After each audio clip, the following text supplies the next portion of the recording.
नमस्कार बच्चों। Turn the bus YouTube channel में आपका स्वागत है। हम लोग पढ़ रहे हैं पाठ 11 नौबत खाने में इबादत। यह इस पाठ का भाग 3 यानी तीसरा वीडियो है। आशा करती हूँ कि आपने पहले का 2 वीडियो देख लिया होगा। तो आइए देखते हैं। तो यहाँ तक हमने पाठ पढ़ लिया था, यहाँ तक। और थोड़ा संक्षिप्त में बता देती हूँ कि पिछले वीडियो में हमने कहाँ तक पूरा किया था। तो हम देखते हैं कि कैसे बिस्मिल्लाह खां साहब अपने पुराने दिनों को याद करते हैं। वह बचपन के कुछ स्मृतियों को भी याद करते हैं और कुछ जब वह बड़े हो गए थे तो याद करते हैं कि कैसे वह जब 4 साल के केवल थे तो वह चुपके से अपने नाना जी को रियाज करते हुए देखते थे। उनके नाना जी बहुत ही अच्छा शहनाई बजाते थे, तो उनको लगता था कि उनके नाना जी के पास कोई मीठी शहनाई है जिससे बहुत अच्छी ध्वनि निकलती है। और उसके बाद वह मुहर्रम का वह गमज़दा माहौल याद करते हैं और साथ ही साथ वह कैसे वह फ़िल्में देखने जाया करते थे और फ़िल्म देखने के बाद वह कुलसुम हलवाई के यहाँ से कचौड़ियाँ खाते थे, जो कि उन्हें बहुत पसंद था और उन्हें संगीतमयी कचौड़ी भी कहते थे। इसके बाद देखते हैं कि काशी में संकट मोचन मंदिर में एक बहुत बड़ा संगीत आयोजन होता है और वह 5 दिनों के लिए होता है। और कहाँ आयोजित होता है?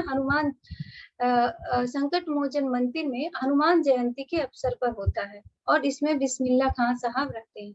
आगे है, अपने मजहब के प्रति अत्यधिक समर्पित उस्ताद बिस्मिल्लाह खां की श्रद्धा काशी विश्वनाथ जी के मजहब आगे है, अपने मजहब के प्रति अत्यधिक समर्पित उस्ताद बिस्मिल्लाह खां की श्रद्धा काशी विश्वनाथ जी के प्रति भी अपार है। बोलते हैं लेखक कि वह अपने मजहब यानी वह नमाज अदा करते थे, तो अपने मजहब के प्रति तो उनका श्रद्धा हमने देख लिया कि कैसे वह 5 वक्त का नमाज अदा करते हैं, लेकिन काशी विश्वनाथ जी के प्रति भी उनकी श्रद्धा कम नहीं थी, क्योंकि वे जब भी काशी से बाहर रहते हैं तब विश्वनाथ व बालाजी मंदिर की दिशा की ओर मुंह करके बैठते हैं। थोड़ी देर ही सही, मगर उसी ओर शहनाई का प्याला घुमा दिया जाता है और भीतर की आस्था रीढ़ के माध्यम से बजती है। तो बोलते हैं कैसे उनकी श्रद्धा काशी विश्वनाथ जी मंदिर और बालाजी मंदिर के प्रति दिखती है कि अगर वह काशी से बाहर भी होती है तब भी अपना मुंह उसी दिशा की ओर करके बैठते हैं जिस दिशा में बालाजी और विश्वनाथ जी का मंदिर पड़ता है। भले ही थोड़ी देर के लिए ही सही, पर उस समय के लिए शहनाई उसी दिशा में घुमा दिया जाता है और तब वह रीढ़ से शहनाई बजाते हैं। खां साहब की एक रीढ़ 15 से 20 मिनट के अंदर गीली हो जाती है, तब वे दूसरी रीढ़ का इस्तेमाल कर लिया करते हैं। तो रीढ़ क्या है? अंदर का जो पोली अंदर नरकट से जो बना होता है, जो शहनाई में होता है, वह रीढ़ है, जो कि पहले भी मैंने बताया है। तो खां साहब की जो रीढ़ होती है 15 से 20 मिनट के बाद गीली हो जाती है। गीली क्यों हो जाती है? क्योंकि वह फूंक के बजाया जाता है, तो फूंकने के साथ साथ अंदर से जो वाष्प निकलता है उससे वह गीली हो जाती है और 15 से 20 मिनट के बाद वह रीढ़ को बदल देते हैं। अक्सर कहते हैं, क्या करे मियाँ, एक काशी छोड़कर कहाँ जाए, गंगा मैया यहाँ, बाबा विश्वनाथ यहाँ, बालाजी का मंदिर यहाँ, यहाँ हमारे खानदान की कई पुश्तों ने शहनाई बजाई है। हमारे नाना तो वही बालाजी मंदिर में बड़े प्रतिष्ठित शहनाईबाज रह चुके हैं। तो वह अक्सर लोगों से कहते हैं कि क्या करें मियाँ, हम क्या करें, इस काशी को, इन गंगा मैया को, बालाजी विश्वनाथ जी को, बालाजी मंदिर को, यह सब तो काशी में ही है, तो इन सबको छोड़कर हम कहाँ जाएं? और तो और इनके जो पूरे खानदान की कई पीढ़ियां थी जो शहनाई बजाते थे और इनके नाना जी थे, वो तो बहुत ही बड़े प्रतिष्ठित शहनाई वादक रह चुके हैं, तो इसलिए वह काशी से दूर रह ही नहीं पाए। अब हम क्या करें, मरते दम तक न यह शहनाई छूटेगी न काशी। तो देखिए उनके मन में काशी के लिए कितना प्रेम है। बोलते हैं अब मरते दम तक ना ही वह काशी से दूर रह सकते और ना ही शहनाई से।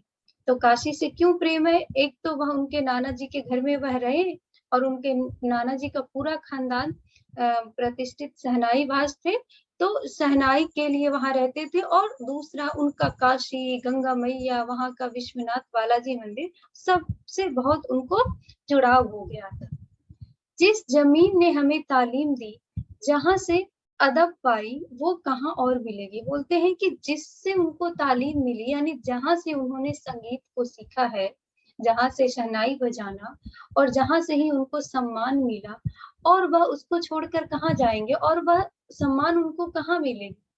शहनाई और काशी से बढ़कर कोई जन्नत नहीं इस धरती पर हमारे लिए। तो वह कहते हैं कि शहनाई और काशी से बढ़कर उनके लिए इस धरती पे और कहीं जन्नत नहीं है। यानी जितना सुकून उनको काशी में रहकर और शहनाई बजाकर मिलती है। आगे है आगे है काशी संस्कृति की पाठशाला है, शास्त्रों में आनंद कानन के नाम से प्रतिष्ठित। काशी में कलाधार हनुमान व नित्य विश्वनाथ है। तो बोलते हैं कि काशी एक संस्कृति की पाठशाला है, और आनंद कानन का मतलब होता है जहाँ आठों पहर आनंद रहता है। तो शास्त्रों में काशी को आनंद कानन के नाम से प्रतिष्ठित किया गया है, और काशी में क्या है, कलाधार हनुमान व नृत्य विश्वनाथ है। काशी में बिस्मिल्लाह खां है। काशी में हजारों सालों का इतिहास है, जिसमें पंडित कंठे महाराज है, विद्याधारी है, बड़े रामदास जी है, मैजुद्दीन खां है। वह इन रसिकों से उपकृत होने वाला अपार जन समूह है।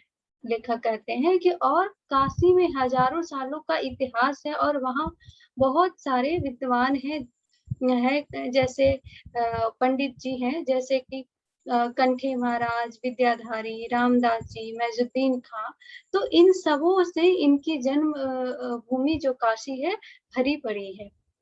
यह एक अलग काशी है, इस जिसकी अलग तहजीब है, अपनी बोली और अपने विशिष्ट लोग हैं। तो बोल रहे हैं कि काशी बहुत ही भिन्न है, यह एक अलग ही काशी है, जिसका अपना तहजीब है, अपना सम्मान करने का तरीका है, अपनी अलग भाषा है, और वहाँ बहुत ही विशिष्ट, यानी बहुत ही बड़े बड़े अच्छे अच्छे लोग हैं। इनके अपने उत्सव है, अपना गम है, यानी इनका अपना उत्साह यानी पर्व भी है, और इनका गम भी अपना अलग है। अपना सेहरा बनना और अपना नौहा। सेहरा बनना यानी श्रेय देना। तो इनका अपना ही काशी का अपना ही एक श्रेय है, और यहाँ का अपना नौहा यानी शहनाई। आप यहाँ संगीत को भक्ति को किसी भी धर्म के कलाकार से, कजरी को चैती से, विश्वनाथ को विलासलाछी से, बिस्मिल्लाह खां को गंगा द्वार से अलग करके नहीं देख सकते। तो बोल रहे हैं कि काशी में इन सब चीजों को अलग नहीं किया जा सकता है, ना ही भक्ति से धर्म को, और भक्ति के धर्म से किसी कलाकार को, या फिर कजरी को चैती से, या विश्वनाथ जी को विशालाक्षी से, और बिस्मिल्लाह खां जी को गंगा द्वार से, यह सब इन सभी से इन सब चीजों को अलग नहीं किया जा सकता है।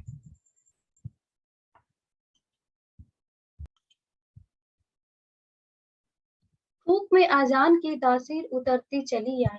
देखते देखते शहनाई 1.5 शतक के साज से 2 शतक का साज बन साजों की कतार में सरताज हो गई।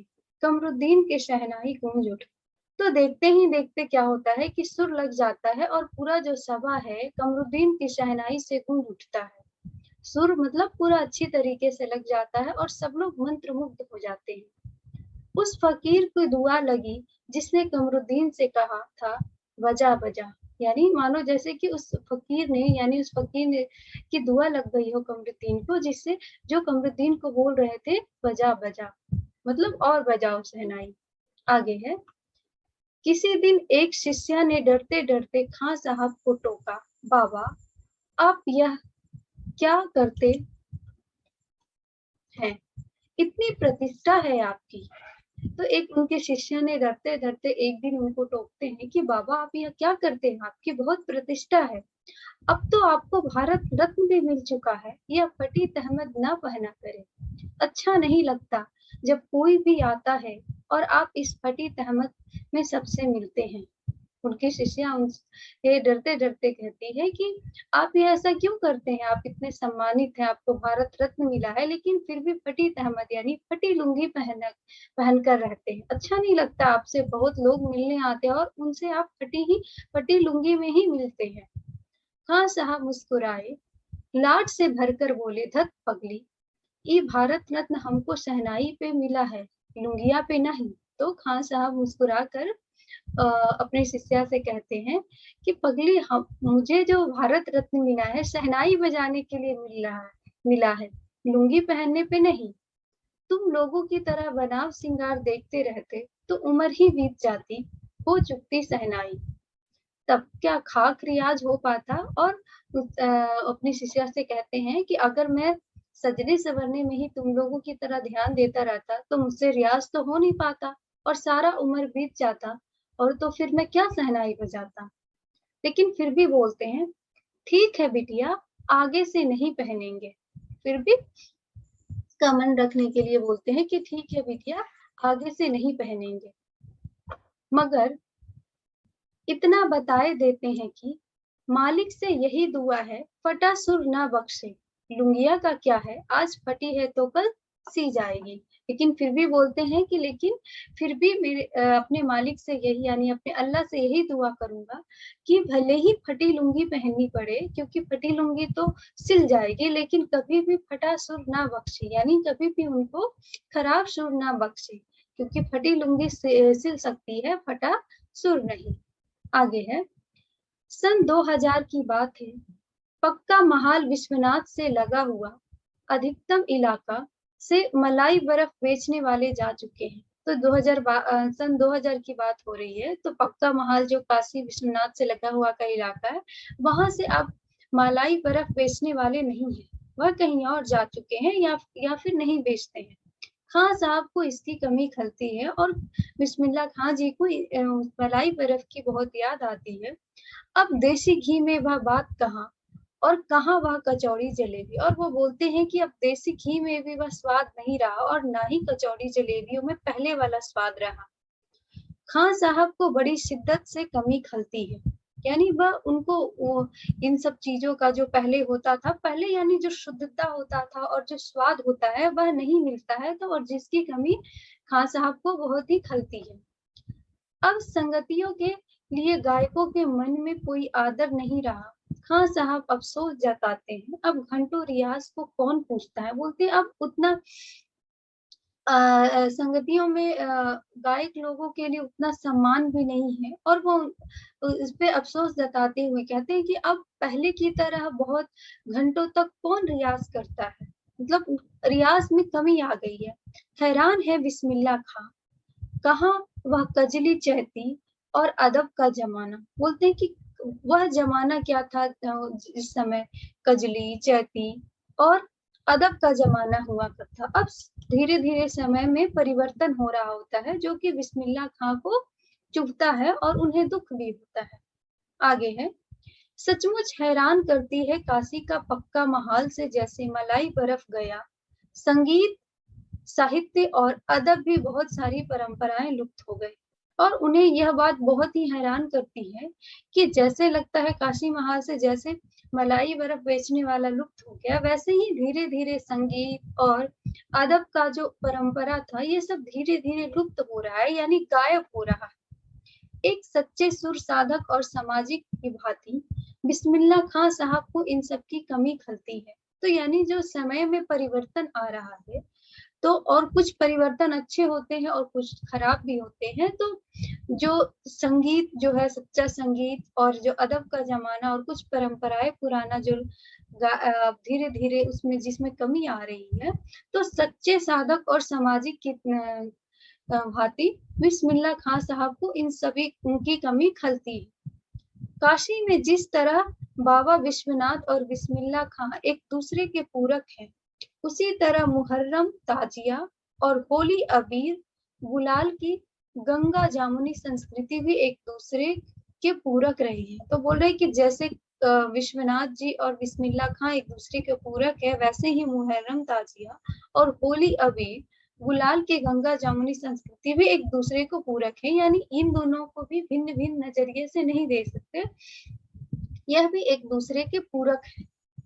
अभी जल्द ही बहुत कुछ इतिहास बन चुका है, अभी आगे बहुत कुछ इतिहास बन जाए, तो बोल रहे हैं कि बहुत सारी चीजें अब गायब हो गई जो नहीं है, यानी वह अब इतिहास बन गया, और बहुत कुछ आने वाले कुछ दिनों में बहुत कुछ और इतिहास बन जाएगा, यानी बहुत कुछ और बदल जाएगा।